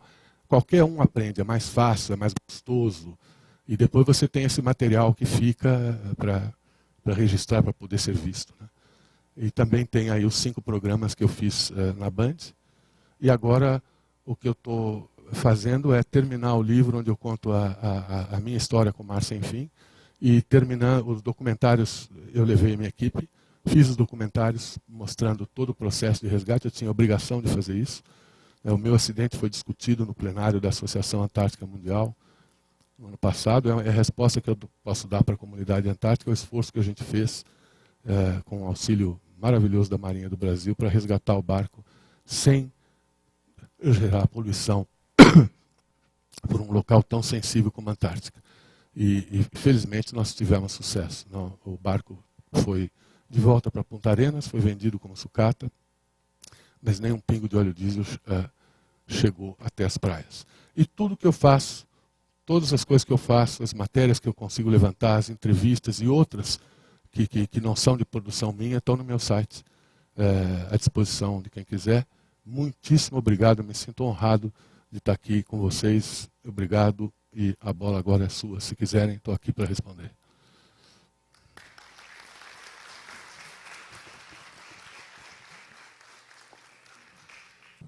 Muito obrigado pela palestra, muito interessante. Os livros vão estar disponíveis na biblioteca, vai ser doado para a biblioteca, então vão ficar lá. Quem quiser consultar, eles vão estar lá. Bom, abrimos para perguntas, comentários. Hoje é uma palestra extremamente interessante, mas muito deprimente, porque a gente vê coisas que já sabe, mas quando estão expostas Sim. em forma sistemática é realmente muito deprimente. Então, É verdade. uma pergunta que eu tenho é como você vê o futuro do planeta nos próximos 50 anos, digamos? Olha, eu sou otimista, porque eu vejo, acho que se você não for otimista, acabou. E eu vejo gente muito mais importante que eu, cientistas, etc., que alertam para essa questão da sobrepesca e tudo mais, mas que tem, no mundo inteiro você tem bons exemplos. E mesmo, óbvio que a intenção que eu tenho com as palestras que eu faço é dar um choque de gestão mesmo, como diz. Eu forço um pouco a mão nas coisas feias, que é para tirar o pessoal da letargia, sabe? Porque a Amazônia, por exemplo, não precisa disso. Qualquer coisa que sai sobre a Amazônia, o povo já vai para a rua, etc., e para o desmatamento. E isso não acontece com a zona costeira. Então eu chucho um pouco para ver se isso começa a entrar na cabeça das pessoas. Porque o governo brasileiro só vai agir o dia que as pessoas, que o povo exigir. Senão não age. Não age, não faz nada, finge que não vê. Então é um pouco dramático o que eu mostro, etc., mas também eu queria dizer que em todos os estados brasileiros há bons exemplos. Mesmo nos piores, assim, nos mais maltratados, São Paulo, por exemplo, superpopular, você tem o sul de São Paulo, o litoral sul de São Paulo, é uma beleza. Essa região toda de Jureia, Iguape, Cananéia, Paranaguá, é um negócio esplendoroso. E assim sucessivamente. Então eu não sou otimista, eu não sou pessimista, não. Eu acho que... E também tem coisas de tecnologia, toda hora inventando novidades em tecnologia. Daqui a pouco algum cientista aí consegue, também com a tecnologia, minimizar o impacto que o ser humano está causando. Já eu tenho lido muito sobre a Antártica e particularmente de outro ilustre brasileiro, que é o Amir Klink, que casualmente tem um livro com o mesmo nome, Mar Sem Fim. Você conhece o Amir? Sim, conheço muito o Amir. Ele até me pediu desculpas quando lançou o livro com o nome Mar Sem Fim, porque ele sabe que meu barco tem esse nome, ele me conhece há muito tempo. Ele foi um dos que me alertou para que eu não fosse para a Antártica em março. Eu conto em detalhes os erros que eu cometi no livro. Né? Um barco não afunda por obra divina. É que nem um avião também. Não cai um avião, por que foi? O comandante estava bêbado. Não é uma coisa, não sejamos simplistas. Sempre faz a investigação, é um monte de coisas e circunstâncias. Então, um dos erros que eu fiz foi ir em março. É tarde demais, o próprio Amir me alertou, me encontrou lá em Ushuaia, eu falei, ele falou, Márcio, João, olha, desejo muita sorte para você. E aquilo ficou na minha cabeça. Sabe, eu fui para lá muito... eu não acreditei, infelizmente, eu não acreditei na minha intuição. Toda vez que eu duvidei da minha intuição, eu tomei um tapa na cara. E essa vez, de novo, por quê? Porque a ideia nossa era ir e voltar em março. Só que nós não contamos com nenhum problema. E você, numa viagem para a Antártica, tem que contar com problema. Entendeu? Então, se eu tivesse ido em fevereiro, por exemplo, e a mesma coisa tivesse acontecido, eu teria reparado o barco a tempo de voltar, ainda com tempo bom. Mas quando o barco só ficou pronto em 1º de abril, aí o tempo já estava furibundo, tive a falta de sorte de pegar essa circunstância desse fenômeno inicial frio, deu no que... Quando você falou do Estreito de Drake, eu lembrei da aventura de Shackleton, aventura. Sim. Que ele da Elephant Island Isso. atravessou o Estreito de Drake com ventos de 40 e 50 nós num barquinho de Uma 9 casquinha metros. de nós. Eu cheguei a conhecer, está em Cambridge, chama Caird o barco. Sim. E chegou até a ilha Na Geórgia do Sul. Geórgia do Sul. Lá ele pegou um baleeiro, tentou por 3 vezes resgatar o pessoal dele na Ilha Elephant, não conseguiu por causa do gelo, não conseguia se aproximar. Então ele foi para Punta Arenas, pediu ajuda, emprestaram a ele o rebocador Yelco, 2 anos depois ele foi lá Recuperou a e tripulação. salvou Todo mundo. todos os homens dele. É uma das histórias mais lindas, mais dramáticas, mais fascinantes da náutica mundial. No meu site, aproveito para dizer, tem um documentário belíssimo feito sobre a história do Shackleton, em qualidade IMAX, que é um tipo que dá uma negativa desse tamanho, tem uma qualidade espetacular. Esse vídeo está no meu site. A história completa. O Shackleton, para quem não sabe, quando fez essa viagem em 1914, 1912, 1914, ele levou um fotógrafo e cinegrafista a bordo. Ele era um sujeito super progressista. E o fotógrafo era excelente, fotografou toda a saga e filmou. Então esse documentário que tem no meu site é um documentário que recria, ao mesmo tempo que insere as imagens antigas. E mostra toda a saga do Shackleton. É uma beleza. Basta entrar no Mar Sem Fim e lá nos vídeos interessantes, quem tiver vontade de ver. É uma beleza. E eu repeti exatamente o acidente dele. Ele foi pego no Mar de Weddell, que eu mostrei para vocês, permanentemente congelado. O barco ficou preso. Meses depois, a pressão do gelo esmagou o barco. Ele conseguiu, se arrastando pela banquisa, com o barquinho, chegar até a Ilha Elephant. Depois fez esse périplo e salvou todo o pessoal dele. Só um tripulante perdeu um dedinho do pé por congelamento. Casualmente, o meu marinheiro sofria de diabetes, perdeu um pedaço do dedinho também. Porque ele ficou muito Eu teria tempo 50 exposto mil ao frio. perguntas, mas eu vou deixar.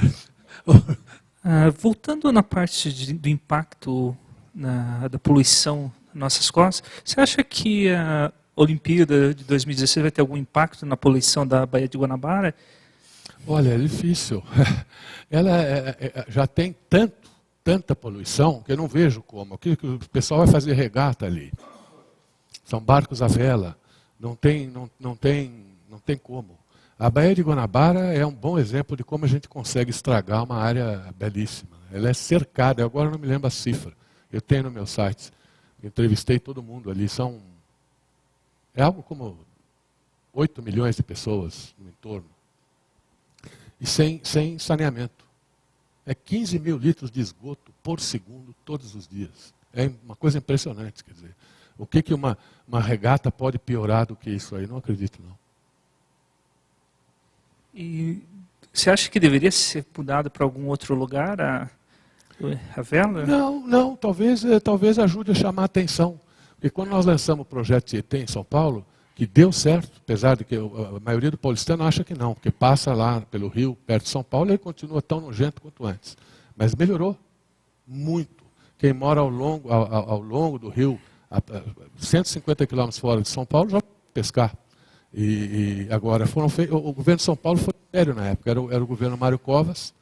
Né, foi feito um abaixo-assinado que 1.200.000 paulistanos assinaram, aí o governo falou, eu tenho que fazer minha parte. E começaram, e levaram a sério. Por sorte, depois dele veio o Alckmin, o mesmo partido, então não houve aquelas coisas de um partido faz, o outro entra e para, essas sacanagens estúpidas que os políticos brasileiros fazem, não aconteceu. Então o processo do Tietê continua até hoje. Nunca vai pescar lá, nem lambari, na região metropolitana de São Paulo. Isso nunca vai acontecer, porque o Tâmisa tem sorte de estar à beira-mar. Mas que o rio pode deixar de ser aquele esgoto a céu aberto? Pode, sem dúvida pode. Muito dinheiro público tem que ser aplicado lá para você ver se a sociedade quer isso. Já foram mais de 2 bilhões de dólares, agora vai o 3º bilhão de dólares. Sempre em contrapartida com organismos internacionais, mas o Estado tem que entrar com uma parte significativa. Mas continua o processo, entendeu? Então talvez isso, a Olimpíadas, talvez chame a atenção da Baía de Guanabara, que é o cartão de visita do Brasil. E está num estado lamentável. As águas são putrefatas, cheira mal. Você pega um barco e vai até o fim da Baía de Guanabara, é um negócio horroroso. Eu tenho no meu documentário, está aqui, um sujeito jogando a rede e puxando assim, veio 3 copos plásticos, um par de tênis, um não sei o quê, e aí a gente entrevista o pescador. E o cara falando, poxa, ele tem nojo daquele lugar que ele mora. É sujeito humilde, tudo falando, é isso aqui que a gente vê todo dia, sabe? Coisa deprimente. Deprimentes. Eu fiz uma entrevista com o chefe da colônia de pescas da Guanabara. Ele falou, Deus me livre que meu filho queira ser pescador. Deus me livre que meu filho queira ser pescador. Ele vai morrer, se ele quiser. O cara me falou isso com os olhos cheios de lágrimas, sabe? Triste, tá aí. Porque eles veem isso acontecer, mas não tem força, coitado. Eles não são organizados como são sem terra, entendeu? O caiçara, o nativo da costa, é totalmente desorganizado. Então eles estão ao Deus dará. Ninguém defende. Eu tenho uma simpatia tremenda por eles por causa disso. Você vê, eles vivem em situação miserável, mas é uma gente de bem, que recebe com todo o respeito. A casa deles em chão de terra batida é burnida. A gente tem uma impressão que é suja, não é suja. Sabe, com toda uma dignidade. Eles não têm um tostão, fazem questão de fazer um cafezinho para você, de servir um bolinho. É uma gente de bem, sabe, que não merecia essa sina, ser esquecido como são. E ao longo do litoral brasileiro é isso que você vê. Eles estão ali jogados ao Deus dará. Nós temos a criação de camarão, né, lá no Nordeste, temos a criação de molusco, né, em Santa Catarina, ali, e agora já estão começando a criação também até de sardinha em cativeiro. Sim. Você viu algum projeto, mundo afora aí, para conciliar essa produção que às vezes vão ajudar a população, né, do litoral? Sem dúvida, sem dúvida. Pergunta super pertinente, mas não vi. Pelo que eu estudei, a maricultura ainda não é uma questão resolvida no litoral. Porque, por exemplo, eu visitei a área dos canais da Patagônia, a área de criação de salmão. Olha o que os chilenos fizeram. Criam salmão, que é oriundo do hemisfério norte. E o Chile acabou sendo o segundo maior produtor de salmão. Só perde para a Noruega. Mas eu comi o salmão chileno. Parece salmão, tem cor de salmão, mas o gosto de isopor. Porque é tratado com ração. E assim, para cada quilo de ração, para você fazer 1 quilo de ração, você precisa 3 ou 4 quilos de peixes. Então aqueles peixes que não eram pescados antigamente, porque não tinham valor econômico, passaram a ser pescados por causa da maricultura.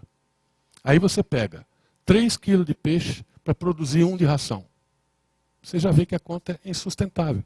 Que eram peixes que não eram visados antes, faziam parte lá das diversas cadeias alimentares e não sei o que passaram a ser brutalmente por causa da maricultura. Então eu não vi nenhum caso. Eu não tenho nada contra a criação de camarão, desde que ela fosse feita no interior, no lugar de um pasto. Mas não no mangue. Sabe por quê? Em toda criação intensiva tem outro problema. Tanto lá na criação de salmão eu vi isso e constatei, como na criação de camarão. É uma criação muito intensiva. Né? Cada tanque daquele tem milhares de camarões, como cada tanque tem milhares de salmões. Então, é muito suscetível à praga. Então, eles jogam antibiótico. Aquilo vai para o fundo do mar. Misturado às fezes de milhões de salmões e tudo mais, aquilo passa a ser matéria orgânica. Por isso que proliferam as famosas marés vermelhas, que são as bactérias nocivas que de repente não tinham alimento para elas e começam a se alimentar disso. E aí proliferam de tal forma que às vezes existe até o que os cientistas chamam de eutrofização daquela área. Ela fica sem oxigênio para que haja vida. Nasce milhares de água, começam a respirar tudo, de repente elas se matam, porque acaba o oxigênio. É isso que gera uma zona morta, que a ONU hoje diz que já tem 600 no oceano. O Golfo do México, por exemplo, onde teve o acidente lá do petróleo, passou a ser, já era uma zona morta por causa do delta do Mississippi. Você vê uma coisa que os americanos, a gente sempre se mira, uma das maiores zonas mortas do mundo está na frente do Golfo do México por causa do rio Mississippi, porque toda a herbicida, agrotóxico usado na agricultura ao longo do vale do rio, quando chove vai para o rio Mississippi, e o rio Mississippi leva tudo para o mar. Isso é pelos americanos, que têm 100% de esgoto tratado, e, no entanto, usam fertilizantes na agricultura. Porque a americana, filho da puta, sacana, não é. Eu não quero que seja confundido com xiita, ambientalista xiita. Eu entendo o problema. Vou dizer para os americanos, então não plante mais, não use agrotóxico. Mas, entendeu? São 8 bilhões de pessoas na Terra, é muito. Então o cara tem que botar agrotóxico, não sei o quê. Um país com a mentalidade dos americanos acabam gerando zonas mortas no mar. O Brasil gera porque não tem esgoto. Porque o Lula, a Dilma, o FHC, ninguém quer enfiar bilhões de dólares embaixo da terra que ninguém vê. Então todo ano morre 1.000, 2.000 crianças por diarreia, por causa de falta de saneamento básico. E ninguém se comove com isso. Não dá nem manchete de jornal. Então é por isso que eu, quando venho nessas palestras, entendeu? Eu faço mesmo um choque de eu quero, pelo menos vocês, sensibilizar. Se eu consigo sensibilizar 2 pessoas, para mim, já ganhei o dia. Começa a cadeia, sabe? E a gente vê que os filhos nossos hoje aprendem isso na escola. Eu não aprendi na escola. A minha geração, a maioria de vocês, eu acredito que também, não sei, eu tenho 58 anos, né? No meu tempo ninguém ensinava essas coisas na escola. Eu fui aprender quando eu era moleque, eu jogava bituca de cigarro na rua. Eu não sabia. Nunca joguei papel, lixo na rua, etc. Tudo, porque meu pai ensinou. Uma bituca de cigarro é meio automático. Quando eu me dei conta que milhões de pessoas fumam e jogam, eu falei, mas meu Deus do céu, nunca mais joguei uma bituca de cigarro. Infelizmente eu fumo até hoje, por isso que eu tuço de vez em quando. Mas nunca mais joguei. Meu carro cheira cigarro adoidado, mas fica lá dentro. Depois eu jogo no meu lixo. Custa muito fazer isso. É por isso que eu disse que eu sou otimista, sabe? Se um fumante deixa de jogar bituca, se uma criança aprende na escola, já como eu vejo meus filhos, a separar lixo, a não gastar água na hora de fazer barba, eu tenho que ficar otimista. Eu acho que está melhorando. Obrigado, tenho duas perguntas. Uma é sobre suas fontes financiadoras, patrocínios. Como é que você arruma dinheiro? Poderia falar um pouquinho sobre isso? Posso? E a outra, depois que seu barco afundou, qual é o rumo da sua carreira, das suas novas aventuras? Você pretende voltar ao mar ou não? Como é que você monta a sua equipe? Se você pretende voltar à Antártica, você aceita um marinheiro de primeira viagem, eu posso ir lá, lavar a louça, fazer qualquer coisa. Certo. Bom, o financiamento é via televisão, porque a televisão, todas essas viagens foram séries para televisão. Eu, no tempo da rádio, aprendi a vender rádio. Eu era diretor, mas em rádio você faz tudo. Você liga o transmissor, você escolhe música, se você quiser fazer bem feito, você faz tudo. E nós fazíamos tudo. A minha geração foi uma geração muito rica na rádio. A gente fez coisas assim inimagináveis lá e aprendemos muito. E uma das coisas que eu fiz foi vender, porque eu sabia que a rádio estava tinindo uma baita de uma audiência e ninguém queria comprar propaganda na rádio, porque as agências de publicidade estão um pouco se lixando. O custo é muito barato, você compra uma milha na Globo, remunera a agência durante um ano. E rádio não. Então eu usava meu nome, eu sou acionista do Grupo Estado, tudo para falar com quem de direito nas empresas. E conseguia ser recebido pelo diretor comercial, aí com papo, com lábia, fui aprendendo e tal. Fazia o programa, não, eu não quero nenhum programa seu, eu quero um projeto para mim. Eu desenvolvi o projeto, foi desgraçado. E acabei conhecendo todo o meio empresarial de São Paulo por causa disso. E até hoje, quando eu faço um acordo com a televisão, o meu acordo é o seguinte, você entra com espaço, eu entro com o produto pronto. Eu te entrego ele editado. Eu não quero interferência aqui, porque senão o cara começa, tira isso, põe aquilo. Por que você não põe uma mulher de biquíni aí, não sei o quê? Não é essa a minha praia. Então, ele entra com espaço, eu entro com o produto pronto e a gente racha o patrocínio. E quem vai buscar o patrocínio, sistematicamente sou eu. E como a televisão custa caro, isso acaba me remunerando e a minha equipe. A minha equipe é muito pequena, eu trabalho com um editor e um cinegrafista. Tem uma assistente também.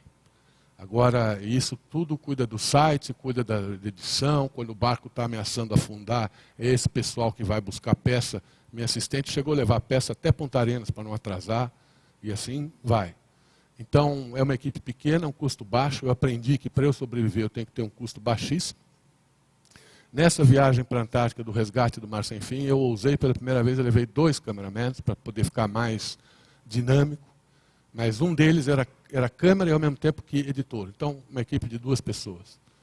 E é assim que eu me remunero. A outra pergunta é se eu vou voltar para o mar. Sim, vou voltar para o mar, não tenha dúvida. Eu estou esperando até o fim do ano, eu espero estar embarcado de novo. Estou procurando, estou vendo. Está na fase de eu vender agora esses documentários. Estou começando a procurar iniciativa privada, os documentários do resgate. Se eu tiver sucesso, eu vou passar para um catamarã motor, que eu estou namorando há tempos, um barco de 60 pés, com uma capacidade de navegação próxima ao que esse trawler meu tinha. Se eu não conseguir, se eu não tiver tanta sorte, eu volto para a vela, porque a vela é muito mais barata, vou para um veleiro de 50 pés de ferro, que eu já descobri que não é assim tão confortável, mas é um barco, o veleiro é muito robusto. Né? De qualquer forma, até o fim do ano eu estou embarcado e pretendo, já estou fazendo uma nova série no litoral, que vai começar a ser veiculada pela TV Cultura, provavelmente no ano que vem. É uma série onde eu tento mostrar as unidades de conservação. São muito poucas que a gente tem, são só 62 unidades de conservação ao longo aí de todo o litoral brasileiro. e são áreas de extrema beleza ou de extrema importância pela sua biodiversidade, como são parques, tudo são áreas fechadas. A maioria é desconhecida do público, né? E como jornalista eu posso entrar nelas. Fernando Noronha é uma, Abrolhos é outra. Algumas são abertas ao público, mas a maioria é fechada.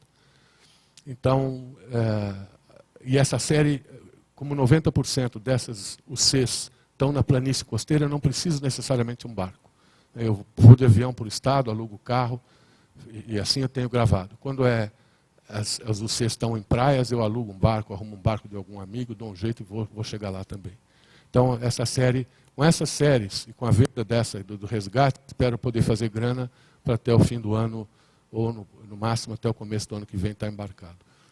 E sobre tripulantes, eu gostaria muito, eu tenho um projeto que é para fazer com uma universidade, que eu vou propor. Bom, eu sou muito amigo do dono da, graças a Deus, tenho uns amigos legais, eu sou muito amigo do dono da Unip, o famoso Digênio.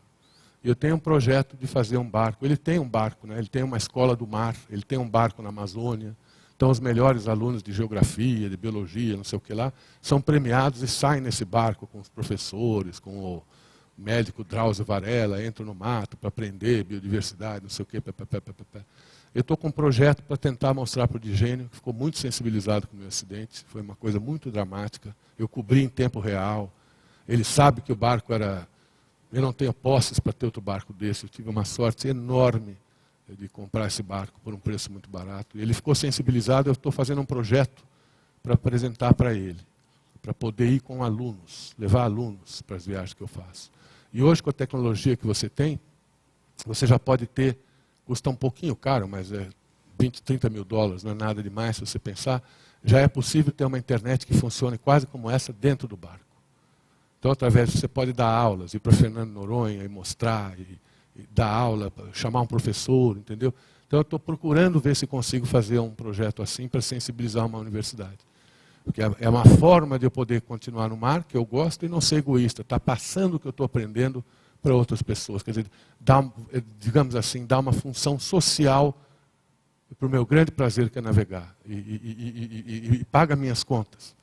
Quer dizer, eu não poderia nunca almejar nada melhor. Quando eu trabalhava na rádio, eu tinha inveja desses caras. Eu falava, puta vida, como é que pode? Um Amir Klink, que vida maravilhosa, o fulano de tal, que vai fazer escalada. Eu tinha inveja desses caras.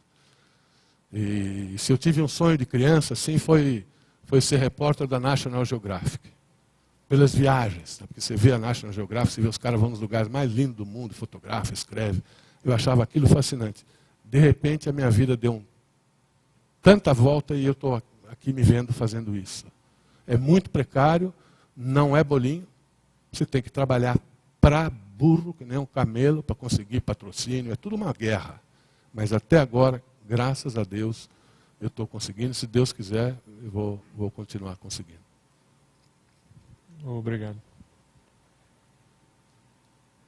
Bom, mais uma perguntinha, então, se me permite. De norte ao sul, você foi percorrendo, né, a costa e não falou sobre Angra dos Reis. Qual a sua opinião sobre Eu acho que ela foi muito destruída, a Angra. Aqui não dá para mostrar tudo, né? Mas Angra, eu conheci Angra antes da BR-101. Aquilo era cercado de manguezal. Tudo era mangue. Esse mangue foi extirpado para dar lugar a marina, condomínio, casa de segunda residência. Então, Angra dos Reis sofreu muito. É um lugar ainda de uma beleza, para mim, é um dos filões, extirpando as construções horrendas que fizeram por lá, o crescimento desordenado de Angra, mesmo de Paraty, falta de saneamento básico e tudo, mas ainda é um dos lugares mais lindos do litoral brasileiro. Com 300 e poucas ilhas, 400 praias, é uma beleza, tudo num lugar desse tamanho. Mas acho que ela sofreu muito com a ocupação desordenada que a estrada litorânea, que vai do Amapá ao Chuí, proporcionou. Porque depois que ela foi aberta, você não segura mais. Não tinha regra, o governo nunca prepara essas coisas. Aí o nego vai lá, compra a casa, troca por garrafa de cachaça, aí faz uma puta de uma casa de 20 andares, o outro, se ele fez, também posso. Faz também, aí vem o incorporador e vai embora. Eu amo Angra dos Reis até hoje, mas acho linda ainda, mas tem lugares que se você frequenta, você sabe, a feiura com uma grid, especialmente quem vê do mar, né? Mas ainda é um lugar lindo, sem dúvida nenhuma. Sim, o catamarã é uma novidade tecnológica, é um barco muito bom, porque ele tem pouco contato com o mar, né? São pequenas partes então ele tem pouco arrasto. Não, esse catamarã que eu estou pensando não é nem a vela, é um catamarã a motor. Mas mesmo se fosse a vela, eu vou dizer uma coisa para você, ninguém veleja na Antártica, nem o Amir Klink. Ninguém veleja na Antártica. Lá você não veleja, lá é motor o tempo inteiro. Porque lá está assim, calmaria total, em 5 segundos entra 100 nós de vento. Essa sim, ele navegou, ele fez uma circunnavegação passando longe da Antártica, aí sim. Mas quando ele vai para a Península Antártica, eu encontrei lá ele na primeira viagem, ele, a Marina, as filhas e tudo, ninguém usa vela, todo mundo vai no motor. Porque está um dia lindo, em 5 minutos, 100 nós de vento, meia hora depois para, neva, sai o sol outra vez, aí 30 nós de vento. Se você está com uma vela ali, o seu barco é despedaçado. Ninguém veleja na Antártica, quando faz expedições como essas na Península Antártica. Você tem ideia por que na Paraíba há preservação? Porque as pressões... São iguais. Eles tiveram sorte, foi aquilo que eu falei, eles tiveram sorte. Eu falei com os ambientalistas de lá, eles me contaram a história assim, está contado aqui no livro. Eles tiveram uma baita sorte, que a Constituição Paraibana estava sendo feita logo depois da ECO 92. Então estava aquela coisa de meio ambiente, não sei o quê, a ECO 92 aconteceu aqui no Rio. E um grupo da sociedade da Paraíba, que tinha gente da OAB, de várias instituições, assim, ambientalistas, professores da universidade, se reuniu, bolaram o capítulo do meio ambiente da Constituição Paraibana e ofereceram para o governo do Estado. Que na época, sei lá, talvez por fazer média, ecologia, é bacana ser ecólogo, o cara aceitou. Nem sei quem era o governador na época. E aquilo entrou para a Constituição da Paraíba. Desde então, os paraibanos me falam, todo ano, os governadores são tentados, subornados, recebem grana de empreiteiras e tudo, que querem, estão loucas para derrubar isso. Derrubar essa proibição, porque aí detonam aquele litoral no minuto. Mas cada vez que acontece isso, eles falam, nós vamos para a rua. Aquele sotaque característico dele. Cada vez que há uma ameaça, nós saímos para a rua, João Lara, e não permitimos. E aí... Então, dentro da sua idealização, essa seria a solução. Eu não vejo porque, pelo outra. que você disse, Eu a não vejo legislação é muito bem feita. É muito bem feita, mas não há fiscalização. Olha, entrevistei 10 professores da USP, 10 professores da Universidade Federal do Fluminense, das universidades mais importantes do país. Não vi um deles dizer que a nossa legislação é ruim. 99% fala, é a melhor do mundo. Pensou em tudo, porém é inexequível. Porque o órgão encarregado de fiscalizar não tem verba, não tem equipamento, tem pouca gente. Falta vontade política. Dinheiro tem. A gente sabe que tem dinheiro. Mas os caras preferem fazer, sei lá, construir estádio, não sei. Não sei se deveria fazer, dar para meio ambiente ou construir hospital, escola, mas enfim, a gente sabe das nossas carências. Está aí o movimento de rua que fez o barulho que fez. Eu sei que tem dinheiro, falta vontade política. Obrigado. Não tenho dúvida. Bom, então, considerando só a costa do Nordeste, tirando Norte e Nordeste, tirando a Paraíba, nesse outro cenário desolador que você mostrou de fotos, não tem nenhum movimento... Tem poucas ONGs, é gozado isso. Eu me surpreendi com a quantidade pequena de ONGs que eu achei no Nordeste. No Maranhão, por exemplo, não desconheço se existe uma. Talvez tenha, mas eu desconheço. Procurei e não achei. No Ceará já tem, mas são muito tímidos. Sabe, isso funciona mais no Sudeste. Eu tenho aqui minha tese, já discuti isso com várias plateias, sei lá se ela é verdadeira ou não, mas eu acho que isso acontece porque o Sudeste tem mais opção de imprensa livre. Você tem aqui um Estadão, uma Folha, uma Veja. Não é que nem o Nordeste, que todas as televisões estão na mão de algum político. Quem retransmite a Globo na Bahia é o Sarney, quem retransmite no Maranhão, Aliás, quem retransmite no Maranhão é o Sarney, na Bahia a família do ACM, na Paraíba a família do Cacique, e assim sucessivamente. E os jornais também são, todos podem levantar propriedades. 99,9% dos jornais do Nordeste é tudo deputado, senador, etc, etc, etc. Então esses assuntos lá são vedados. E isso não gera, então não comove a opinião pública, entende? Porque a Globo tem lá suas obrigações. Eu, se fosse a Globo, não ia tratar meio ambiente como eu estou tratando agora com vocês. Eu não posso fazer aquilo lá, tem muito a perder. Eu posso colocar, mas você tem que colocar de um jeito. Eu não posso chegar na Globo e falar 90% é dono de político. Os políticos vão retaliar a Globo. Não, entendeu? Então, mas posso dizer que é um absurdo, não preciso dizer quem é o dono. Você pode fazer, né? Mas o fato é que eu vejo que a reação que existe no Sudeste é completa e no Sul, completamente diferente da que existe no Nordeste e no Norte. Lá eu praticamente não vi opinião pública, exceto em algumas universidades. Aí você vê professores que ficam indignados com a situação, mas também não tem a quem recorrer, porque não tem ONGs com força. Quando a gente foi lá, eu era recebido com tapete vermelho em todas as universidades, porque eles começaram a ver o programa e viam os colegas dele dando entrevista. Foram eles que me davam as dicas. Eu nunca soube que a duna é um aquífero, que você não pode construir em cima da duna, porque isso ou aquilo. Eu também mal sabia a importância do mangue. Eu aprendi tudo com esses caras. E eles começaram a ver, eles têm uma rede, começaram a se falar. Quando eu cheguei no Ceará, tinha fila de professor para falar comigo. E vinham me contar sacanagem. Olha, aqui esse governador fez isso, aquele fez aquilo, não sei o quê. Você via esses caras, porque eles passam a vida inteira pagos pelo Estado, pagos pela gente, para estudar aquelas coisas, mas o poder público, o governo, não utiliza a sabedoria deles. Eles têm uma grita danada. Esses professores falam, pô, João Lara, quando o governo federal quer fazer alguma coisa, chama uma ONG. E nós que estamos aqui a vida inteira estudando isso, a zona costeira, okay, não somos ouvidos. Devia, né? Porque eles são os verdadeiros especialistas. Então, fui muito ajudado por ele, mas ONG, assim, com a força que você vê, São Paulo, Rio, muito pouco. Bom, então, vamos agradecer novamente. Obrigado. Professor João Lara.